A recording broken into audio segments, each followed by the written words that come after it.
Dawn broke over Arizona's high country as Sierra, a mother bobcat, taught her kitten Luna the quiet math of survival: how to drink, how to listen, how to stay unseen. But then the ground gave way. A storm-loosened sinkhole swallowed Sierra whole, her cries echoing through the canyon as coyotes closed in on Luna.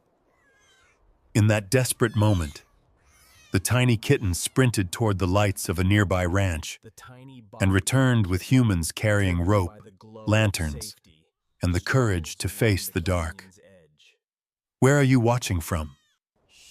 Comment your city or country below, and if this moment grips your heart, like and subscribe for more true stories of courage, heartbreak, and hope. The morning starts the way a secret starts. Quiet, close to the ribs. A crimson band lifts over Arizona's high country, pouring light through ponderosa pines and over the ribs of the canyon. Frost clings to the sage in brittle beads. A thin thread of mist drifts like breath along the creek that only runs when it remembers how. The forest exhales, and with it, a mother bobcat named Sierra steps from the shadowed ravine with the sure, soundless tread of a promise kept. At her hip pads a kitten, Luna, all fuzz and long legs, a moon-colored spot by her left ear that catches the first light. She blinks up at the world as if it just returned to her. Sierra pauses at the lip of a granite shelf, scenting the air. Rodent musk somewhere under the grass, juniper resin waking in the cool. Her tail flicks once. The signal is simple. Stay close, stay low, trust the earth. They move as the sun slides higher, weaving through manzanita and fallen timber. Sierra chooses the terrain the way an old violinist chooses notes. Nothing wasted, everything carrying the tune. Luna mirrors her mother clumsily, placing paws into the exact ovals Sierra leaves behind. When the wind goes flat, Sierra stops dead. Luna stills too, and the world grows delicate as glass. This is how a life begins in the wild, not with names or stories, but with the patient math of hunger and distance. Sierra teaches in gestures. She lowers herself to the tawny grass, shoulders like coiled rope, ears triangulated forward. Luna copies the downward fold, though her haunches tremble from effort and excited nerves. A field mouse twitches at the far edge of the clearing. Sierra does not rush. Instead, she lets the angle take shape. She shows Luna how to become the ground. A scrub jay rattles loud as a dropped wrench, and the mouse vanishes. Lesson over. Sierra doesn't scold. She rises, stretches her forelegs, and guides her kitten along a deer path threaded with quartz chips that glitter like lost teeth. On a boulder warmed by the newborn sun, Sierra leaps and stands tall. Her silhouette etches against the clear sky.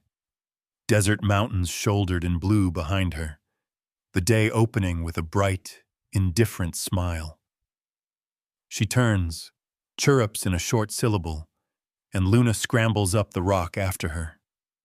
From the higher view, the forest is a loose patchwork of green and copper, shadows pooled where the pines climb close together. Sierra shows Luna how to read it. The light means openness. The shade means secrecy. Cactus gardens throw blades of shadow in jagged geometry. Those are corridors. The gravel slide below the cliff sings a warning when crossed. That is an alarm that belongs to anyone who listens. Luna watches with a gravity rare in something so small. Her nose keeps cataloging the world. Dirt, lichen, rabbit. A lingering curl of smoke from a ranch far away. Too far to mean anything now. The sun warms their shoulders. A breeze comes up the canyon like a rumor, bringing a sour thread of coyote on it. Luna's ears twitch, a quick shiver running down her spine. Sierra turns her head ever so slightly, listening, not frightened. She shows Luna with the set of her body that fear is a tool, too. Fear keeps edges sharp.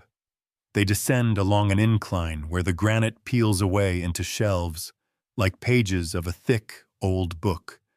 Sierra slides between prickly pear pads, choosing the dark slivers where a bobcat vanishes to a thought. Luna hesitates near the thorns, lifts a paw, and steps delicately through. A bead of blood dots her toe where a spine kisses skin. She stiffens, surprised, and then licks it once solemnly. The morning takes her into record. First thorn, first sting, first recovery. Sierra flicks an ear. Good. Pain is a sentence you learn to read without stopping the story. By mid-morning, heat begins to pool in the arroyos. The insects start their electric chorus. A red-tailed hawk writes circles into the high blue, too high to matter, but close enough to carve a warning into instinct. Luna sneezes from dust and excitement. Sierra moves into teaching number 2, water. Not the creek. Today the creek is a rumor and a memory, but the kind that hides under stones and in the bellies of plants. She paws at a shallow pocket where last night's dew settled. Luna leans and drinks in little sips, whiskers trembling with each cool touch. The day feels beautiful in that brave way beauty sometimes has, like it knows about a shadow we can't see yet. The dry season has tightened the land's belt. Rabbits are lean and fast. Mice seem to blink in and out of existence. Sierra measures the scarcity and the sun with the same calm. Luna feels it as a thrum under her ribs, a quiet urgency braided with awe. Even the pines speak it, resin waking to a sharper scent, bark holding heat as if saving it for later. They cut across a patch of crushed granite that pings softly underfoot. A lizard zips away, tail riding a silver thread. Luna bolts. Pure impulse, a spring released. She slides, skitters, tumbles against a stone and gathers herself in the same motion, looking back for Sierra, embarrassed without knowing the word. Sierra is already there, steady as shade, eyes wide and golden. She touches her nose to Luna's crown. No anger, just a recalibration, a reminder that the first rule is not speed, it's seeing. They rest in a cradle of juniper roots at midday, where light dabs their coats in coins. Sierra lets her breath fall into the slow rhythm of trust. Luna curls against her, purring so faintly the sound is almost a thought. The forest keeps talking around them, ants with their dark industry. The flick of a rabbit ear in the brush, far off. The metal rattle of something human on a road that carves the horizon. The road is a boundary drawn by a species that loves straight lines. The bobcats, who prefer curves, have learned to bend around it. For now. When they rise again, the sun has tilted west. The canyon begins to change its face. Shadows lengthen into doors, and the heat slips away from rock like a second skin. Sierra leads Luna toward an old sink in the land, a shallow basin rimmed with sedge where sometimes, if the night runs cold and generous, a little water waits. Today it is dry, a cracked mosaic under their paws. Sierra tests the ground at the edges and draws back. Not safe to stand too long on earth that learned to shift. Luna peers into the basin's broken pattern as if it might rearrange itself into meaning. She bats once at a dried reed that clicks in the wind. The sound is brittle enough to pass for warning. Somewhere down the canyon, a coyote lifts a voice. One note, thin as wire. then another answering from a different ridge. Luna presses closer to Sierra. The mother lets her. The air tastes like dusk already. At the rim, Sierra takes one last long look over the country. Pines blackening into cutouts, sky bruising purple at its edges, hawk gone au rabbits buried in brush, the road humming like a low thought, the wind practicing a howl in the far rocks. She chooses a bedding spot tucked between stone and thorn, where a cat can vanish into the day's own closing sentence. In the soft, cooling light, Luna kneads the ground and circles once, twice, uncertain she belongs to any place that big. Sierra curves around her like a parenthesis. The kitten's eyes brim with the world she can't hold yet. The mother's eyes know what the world can take. The last light burns a brief artery across the granite and goes. Luna drifts toward sleep with the easy faith of the young. She does not yet know that faith is a kind of edge, too. She does not yet know what the earth is planning. She only knows the safe geography of her mother's breathing, the cedar-sweet smell of the nest, the way the forest quiets just before something changes. Luna had no idea this sunrise would mark the beginning of her greatest trial. The next morning unfurled sharp and golden, the air brittle enough that every sound seemed louder than it should have been. A jackrabbit broke from the brush ahead, its long ears slicing through the morning sun. Sierra halted instantly, tail twitching low. She flicked her ears once, the silent command. Luna crouched, though her legs quivered like bent willow reeds. This was no mouse. This was speed itself, flesh and fire bottled in fur. Her mother slunk forward, chest brushing the earth, showing the rhythm. Wait, measure, let the moment ripen. But Luna, heart clanging against her ribs, surged too soon. She bounded toward the rabbit, paws kicking up dust. For a second, exhilaration made her believe the distance could close. The jackrabbit darted, impossibly quick, a streak of brown lightning, and Luna's claws raked only air. Before she could recover, a shadow passed overhead. The sudden hush of wings stole the world's breath. An owl, broad, silent, merciless, dropped like an arrow from the sky. Its talons flared, aiming not at the rabbit, but at the smaller, slower thing now exposed in the clearing. Luna froze, pupils wide, muscles locking too late. A squeak broke from her throat. The owl's cry split the morning. But Sierra was already in motion. She lunged with a snarl that belonged to every predator who had ever protected young. Dust and feathers erupted as she slammed against the incoming wings. The owl veered, flapping upward in fury, retreating into the trees with a screech that sounded like broken iron. Sierra landed hard, spun, and nudged Luna with her muzzle. The kitten's chest heaved, the air sharp in her lungs, shame curling with fear. She had failed twice, missed her prey, nearly lost her life. But Sierra pressed her flank close, steady, her breath rough but sure. She chirruped, a soft vibration, reassurance against Luna's skull. Failure was not death. Not yet. They retreated beneath a canopy of pinyon where the ground smelled of needles and resin. Sierra settled, letting her body cool, and fixed her gaze on her daughter. No words passed, yet something deeper did. Every scar Sierra carried, every missed leap, every wrong turn in the hunt. These were the roots of survival. She bent her head, licked the dust from Luna's ears, and in that act taught what all bobcats must learn. Failure is the tuition of the wild.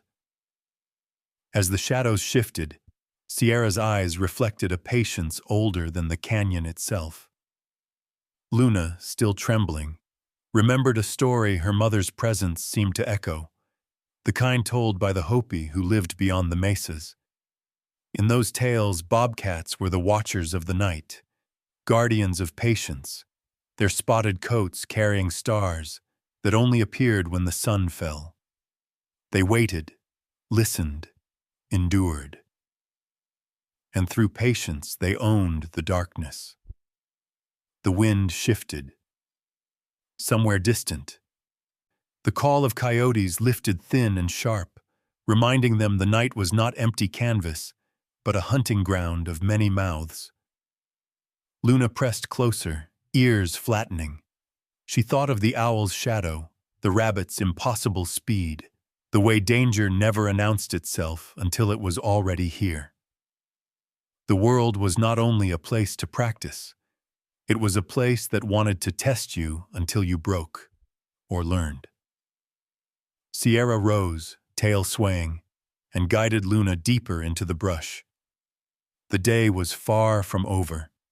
Another hunt would come, another test. But as dusk inched closer, Luna's stomach remained hollow, and her mind kept replaying the wings, the claws, the cold fact that the sky itself could fall. And as the canyon darkened, something else stirred, silent, patient, hidden. The night was not just a classroom. It was waiting with teeth. The dry season pressed its weight on the land like a fist. By mid-morning, the heat shimmered above the canyon floor, rippling the air into mirages. Grass had browned to brittle stalks, seeds long since stripped away by desperate sparrows. Even the mice seemed less plentiful, their trails harder to find, their scent fading quickly beneath the acrid smell of dust. Sierra moved with purpose, nose low, tail cutting through the stillness. Luna followed, hunger gnawing sharp as bone. Her paws ached from walking over shale and thorn, yet she dared not complain. Every step her mother made looked deliberate, every pause a kind of lecture. This was the season when mistakes didn't just sting, they lingered, echoing until they became scars. They came upon a sandy wash where the earth wore fresh signatures. Sierra stopped, body stiff, whiskers angled forward. Luna crept beside her, eyes widening at the marks pressed deep in the dust. Paw prints, oval with claws digging in, larger than her own head. She leaned close, nose quivering, and caught the acrid edge of musk. Coyote. The realization crawled under her fur like ice. The tracks led along the wash and then disappeared into mesquite thickets where shadows pooled. Luna shivered, imagining eyes watching from the dark. She had heard them before at night, howls rising like twisted laughter. But to see the evidence carved in the dirt made the threat solid, undeniable. Sierra's tail brushed against Luna's side, a signal both warning and comfort. Coyotes were clever, relentless. They traveled in packs, thinning the weak, chasing down the unwary. Luna pictured herself darting across the clearing, the circle closing in behind her, teeth flashing pale in moonlight. She pressed close to her mother, ears flat, the weight of fear suddenly very real. They skirted the wash quickly, Sierra's movements sharp, calculated. She paused at every bend, listening, scenting the air. Once a vulture dipped low overhead, its shadow slicing across the rocks. Luna startled, crouching instinctively, but Sierra remained unshaken, showing with her calm that not every shadow carried fangs. Still, her gaze returned often to the tracks. The danger was not gone. It was only sleeping, waiting. As twilight began to drip into the canyon, the air cooled, but with it came a new tension. The forest's chorus changed. Insects buzzing more urgently, birds falling silent. Sierra guided Luna toward a rocky ledge to rest, but even there the scent of coyote lingered faintly, like smoke from an old fire. Luna couldn't shake it. Her dreams of chasing rabbits twisted into nightmares of running forever, always hearing the footsteps just behind her. The canyon itself seemed to shift, carrying whispers in the wind. Every rustle in the brush felt heavier, every crack of twig a warning. Luna realized survival wasn't only about claws and teeth. It was about reading the silence, noticing the way the night bent when predators moved unseen. And that night, as the wind began to howl through the ravine like a ghost returning home, Sierra lifted her head suddenly, ears sharp, eyes burning with alertness. Luna's heart hammered. Something was coming, something more than hunger or thirst. The storm came without ceremony, thick clouds tumbling over the ridge, thunder groaning low like an old predator waking from sleep. Sierra and Luna had taken shelter beneath a cluster of pines, their branches heavy with the sudden weight of rain. The ground, so thirsty after weeks of drought, swallowed the first drops greedily, then turned slick and treacherous. By nightfall, the forest floor had become a mirror of mud and shadow. Luna pressed against her mother's side, ears flicking at each roll of thunder. Sierra, restless, prowled the edge of their shelter. Something in the air felt wrong. Not just wet, but unstable, the way silence feels before a rock slide. When the storm eased, Sierra ventured out. She padded across the clearing, cautious but driven, searching for higher ground. Luna followed, paws sinking into cold, sticky soil.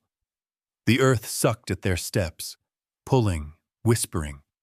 A hollow sound echoed beneath Sierra's feet, a place where the land had thinned too far. Before Luna could chirp a warning, the ground caved. The sinkhole opened like a mouth, swallowing Sierra in a sudden collapse of mud and water. She thrashed, spitting growls, her claws raking at the sides that crumbled away with each attempt to climb. The pit reeked of stagnant water, bitter minerals rising from an underground spring awakened by the storm. Luna darted to the edge, mewling in panic. The mud pulled at Sierra with greedy hands, dragging her deeper. Her golden eyes flashed with determination, but her muscles strained against the weight of sucking clay. Each lunge forward was stolen back, every gain erased in the same instant. The rain had stopped, yet the hole bubbled and hissed, alive with the storm's aftermath. Luna paced frantically, her small body trembling. She tried pawing at the edge, flinging pebbles into the pit, as if she could dig her mother free. But the sides were too steep, the mud too heavy. Sierra's growls turned hoarse, her strength bleeding out into the muck. For a moment, Sierra went still, sides heaving, ears plastered against her skull.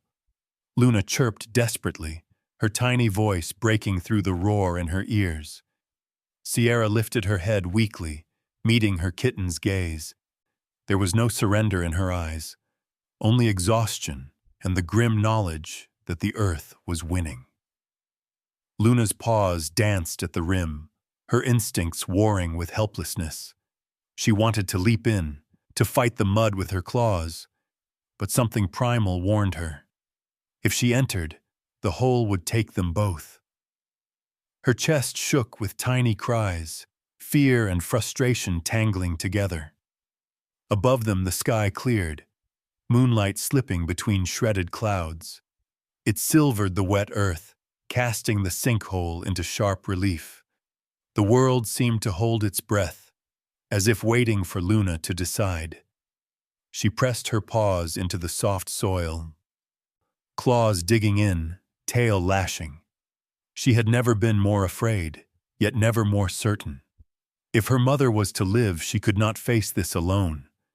Instinct surged louder than reason, carrying her beyond fear.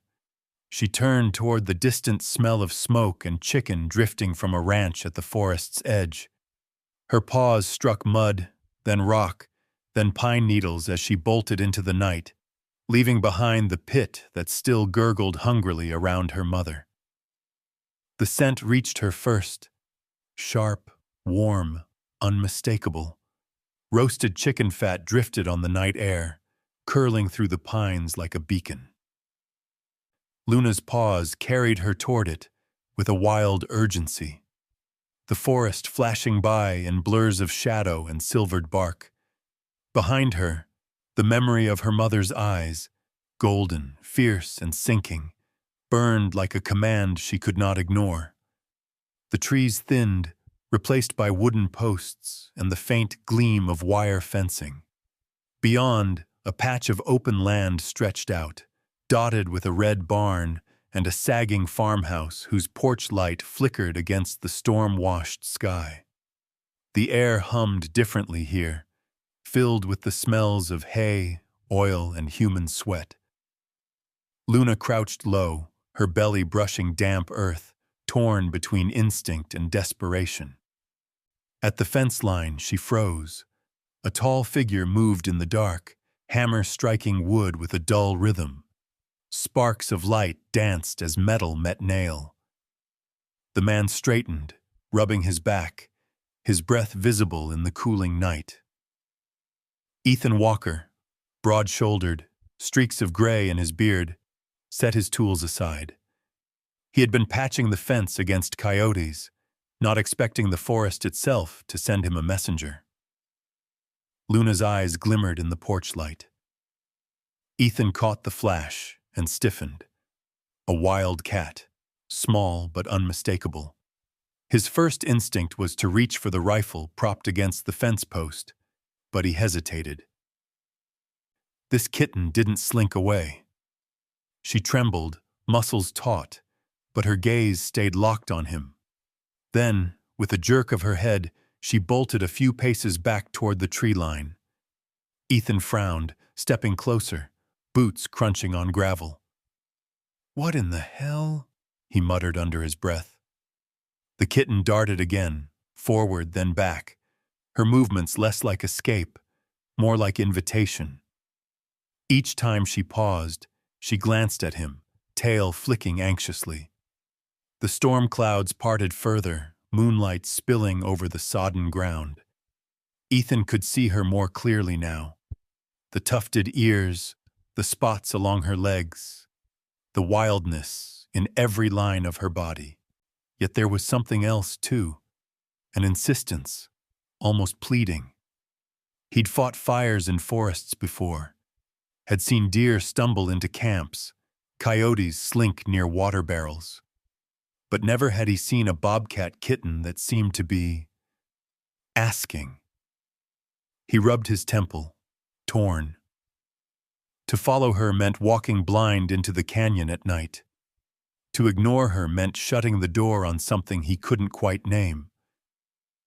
The air was still damp from the storm, carrying a chill that crept into his bones. Luna gave another sharp cry, higher than the night's insects, and vanished briefly into the brush. Then she reappeared, closer this time, trembling but unyielding. Ethan's hand hovered near the fence post, gripping the wood as if the answer might be hidden there. Every instinct told him to turn back, to leave wild things to their wild fates.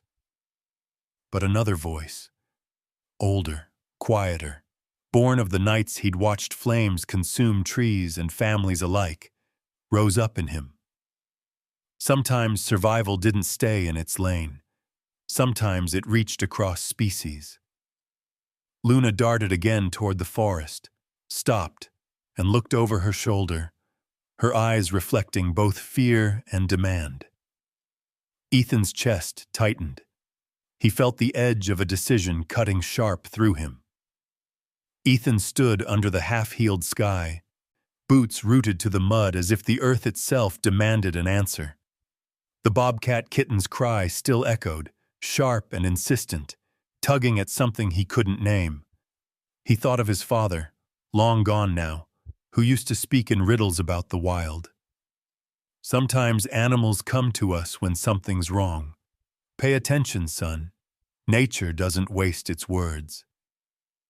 The kitten's small body quivered at the tree line, moonlight silvering her fur. She turned once more, gave a plaintive chirp, and darted deeper into the forest. Ethan exhaled hard, cursed under his breath, and reached for his phone. His fingers, scarred from years of fire and fence work, dialed a number he hadn't called in months. "Maria," he said when the line clicked alive. "I need you out here. Bring your kit and a rope." On the other end, Maria Delgado, part-time veterinarian, full-time wanderer, was already pulling on her boots. She'd known Ethan since the fire season that nearly burned half the county, and she recognized the gravel in his voice. "What kind of trouble?" "Not sure," Ethan admitted, eyes fixed on the shifting shadows where the kitten had disappeared. "But it's breathing, and it needs us." Minutes later, the rumble of Maria's old truck cut through the quiet. She stepped out with a flashlight slung at her side, her dark hair tied back in a hurried knot. Her eyes narrowed when Ethan pointed toward the woods. "You're saying a bobcat came to you?" "I'm saying she wouldn't leave me alone. Kept looking back, like she wanted me to follow." He hesitated, then added, "Like she was asking." Maria studied his face, searching for doubt. Finding none, she slung the coil of rope over her shoulder and clicked on the flashlight. "Well, let's go see what's writing the story tonight." They entered the forest, the beam of light cutting a narrow path through pine trunks still dripping from the storm. The ground was slick, their boots sinking into mud that clung like chains. Every few yards, the kitten appeared, a flicker of spotted fur, a pair of glowing eyes, before vanishing again, always waiting just ahead. She moved with frantic urgency, pausing only to make sure the humans followed. Ethan felt a strange calm settle over him, as if the decision had already been written long before tonight. The forest around them throbbed with the usual night chorus, crickets, the distant hoot of an owl, but beneath it ran another rhythm, one he hadn't noticed before, a rhythm of being watched. Maria stopped suddenly, sweeping her light across the undergrowth. The beam caught nothing but grass and stone, yet the hair along Ethan's arms lifted. The kitten froze too, ears swiveling, her tiny body pressed low. "Coyotes," Maria whispered, her voice barely more than a breath. "They're close." Ethan's jaw clenched. He scanned the darkness beyond the light, shadows moving where shadows shouldn't. The kitten gave another small cry, desperate this time, and darted ahead.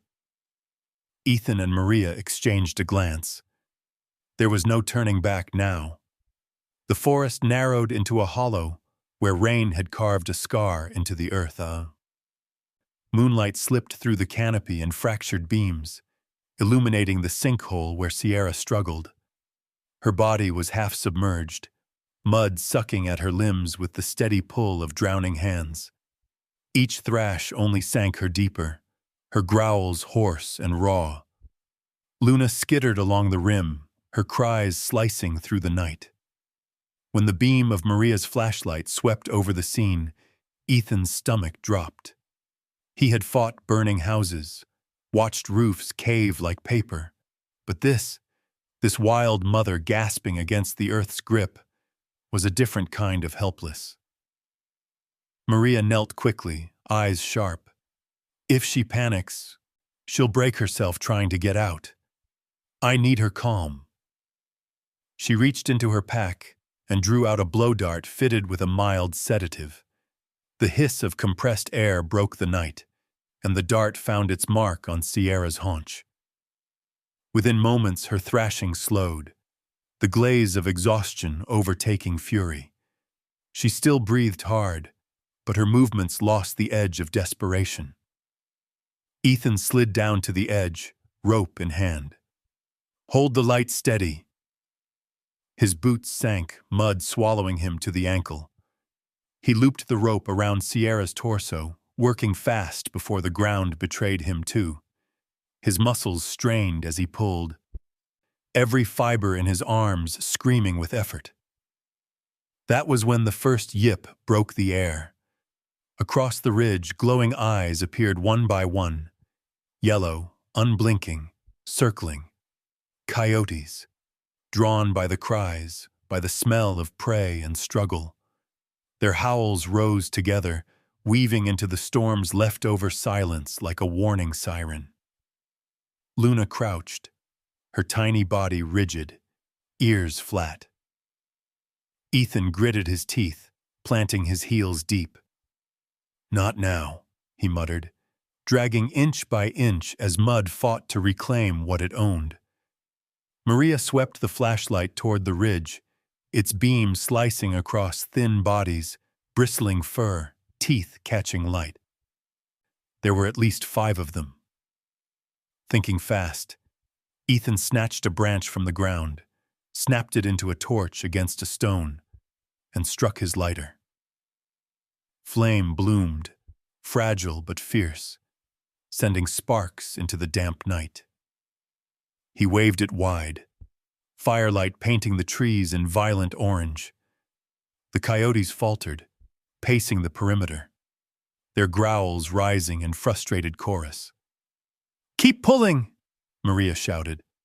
With a final heave, Ethan hauled Sierra free of the pit, her body collapsing against the ground in a shuddering heap. Mud coated her flanks, her breath ragged but steady.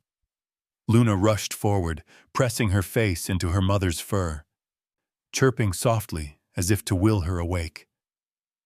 The coyotes lingered at the edge of the light, hunger in their eyes, but the fire held them.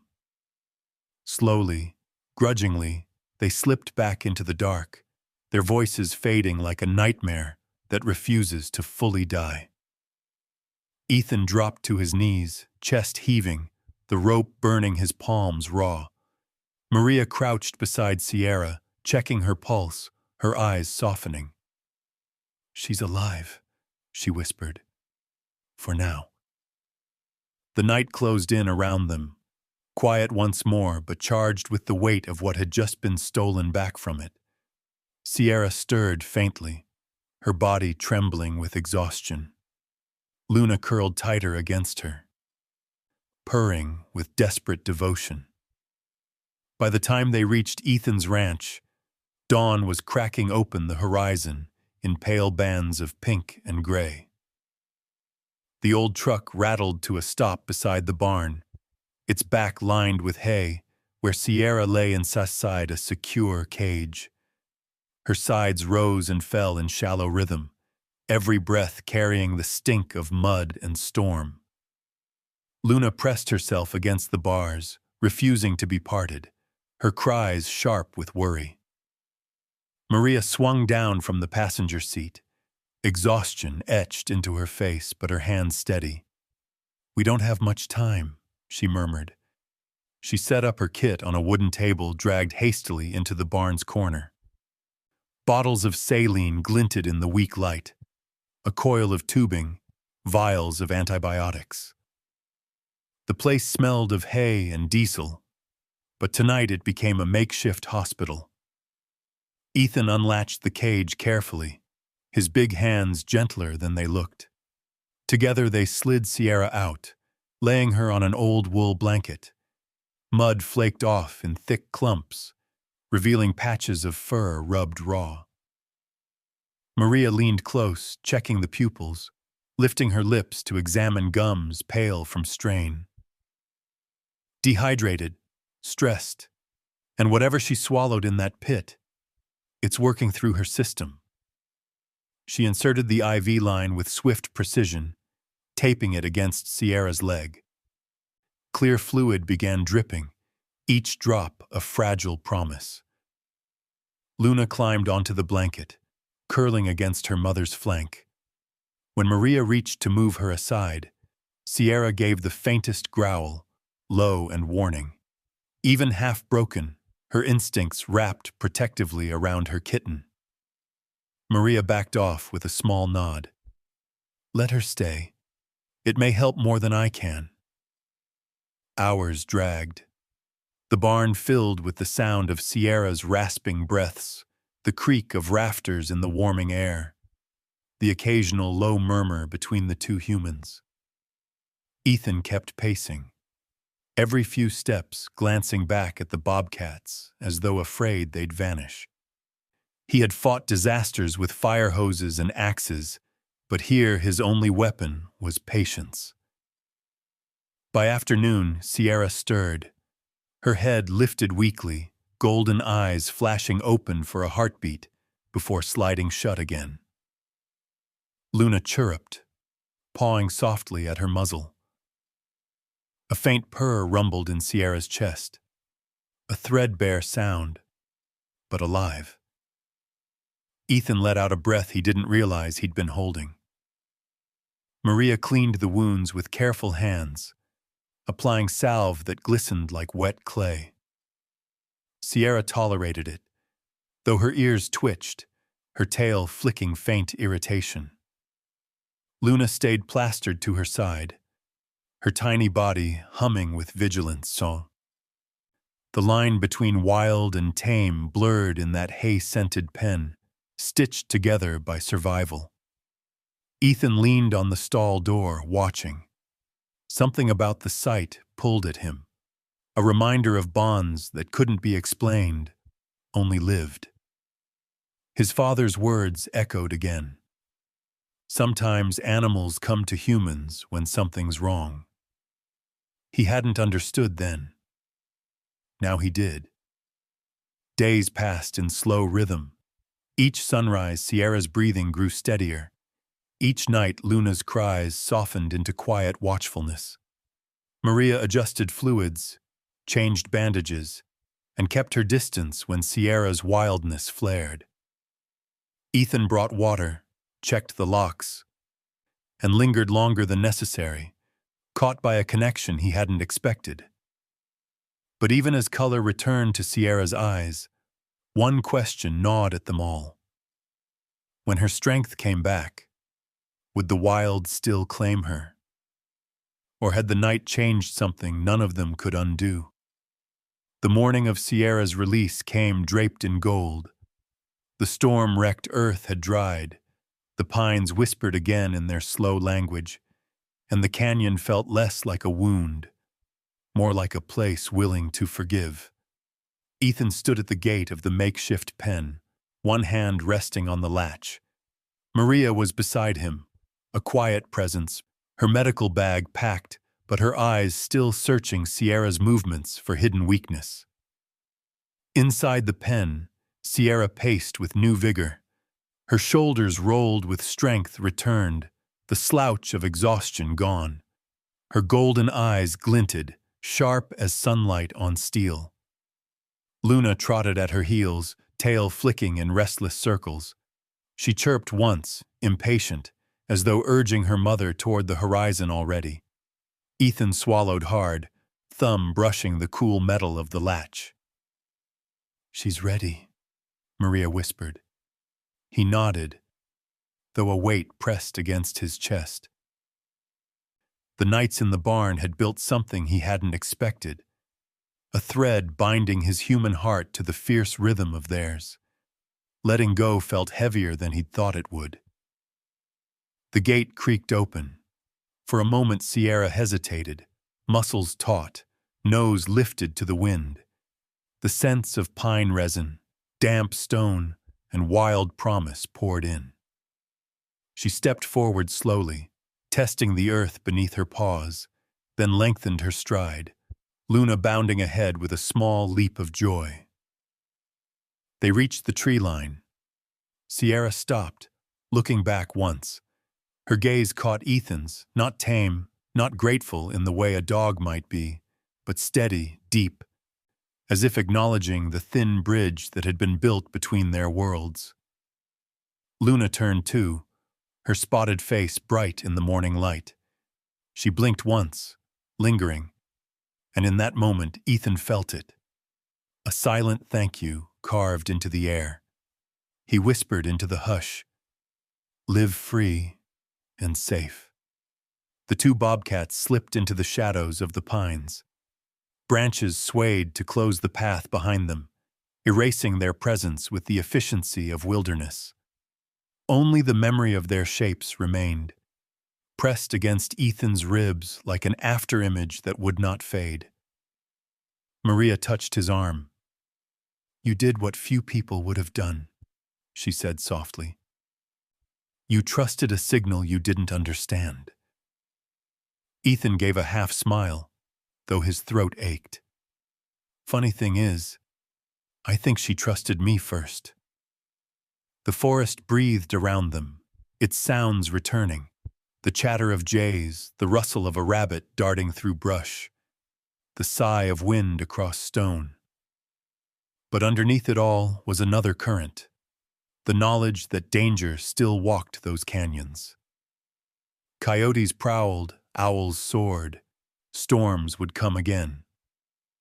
The wild gave no guarantees, and somewhere beyond the ridge, Luna walked at her mother's side, no longer the trembling kitten who chased shadows, but still learning, still small against the vastness. Her trial was not over. The world waited with challenges hidden in every rustle, every silence. Night returned to the canyon like a tide, moonlight spilling over the granite cliffs, bathing the forest floor in silver. Between the shadows, two figures moved, Sierra, strong once more, and Luna, her stride still clumsy but quickening. Their silhouettes melted into the landscape until it was hard to tell where Wildcat ended and wilderness began. The rhythm of survival carried them forward, quiet and relentless. Back at the ranch, Ethan leaned against the fence post, listening to the night as if it still spoke their names. Maria sat on the porch steps, her boots muddy, her hair loosened by the evening breeze. They didn't need to speak much. The silence between them held the weight of what they had witnessed. "It's strange," Maria said finally, her voice low. "You spend your whole life thinking the line is clear. Us on one side, them on the other. But it's thinner than a hair, isn't it?" Ethan nodded, staring at the dark tree line. "Thinner than we like to admit. Maybe that's why it scares us so much. Because it means we're not so different after all." The barn behind them still smelled faintly of medicine and wet fur, reminders of nights spent fighting against exhaustion, against death itself. Yet the pen stood empty now, its gate ajar, straw scattered as if nothing had happened. The absence felt heavier than the presence ever had. Ethan's thoughts lingered on the look Luna had given him, that unspoken recognition, fragile but undeniable. He had never believed in signs, but that kitten had changed something in him. She had turned desperation into connection, wildness into trust. And somehow, in saving them, he felt a piece of himself had been saved too. High above, an owl wheeled silently, its wings cutting across the moon. In the distance, coyotes sang, their chorus wild and unbroken. The dangers hadn't vanished, but so had the fear. Somewhere beyond the canyon, Sierra was teaching Luna still, teaching her to stalk, to climb, to listen, to survive. Every lesson passed from mother to daughter was also a promise. Life carries forward, no matter the odds. Maria exhaled, her eyes reflecting the moonlight. "Maternal love," she murmured. "It's the strongest force I've ever seen. Fierce enough to face storms, fire, mud, even death itself. Maybe it's the thread that ties all of us together, whether we have claws or hands. Ethan didn't answer right away. He simply let the truth of it settle. Finally, he said, "Yeah, and maybe compassion is just another form of survival." The night deepened, stars trembling over the canyon. Somewhere, Sierra and Luna disappeared into the fabric of wildness, carrying their story into the silence of trees and stone. But for the humans left behind, the story lingered, a reminder that boundaries are thinner than we imagine, and that kindness sometimes travels both ways across them. And maybe, just maybe, if you look closely at the world, you'll see the signals too. What do you think? Can animals truly sense human compassion? Have you ever had a moment when a wild creature seemed to reach out to you? Share your story in the comments below. And if this journey touched your heart, don't forget to like this video and subscribe, so these incredible encounters between humans and the wild can live on.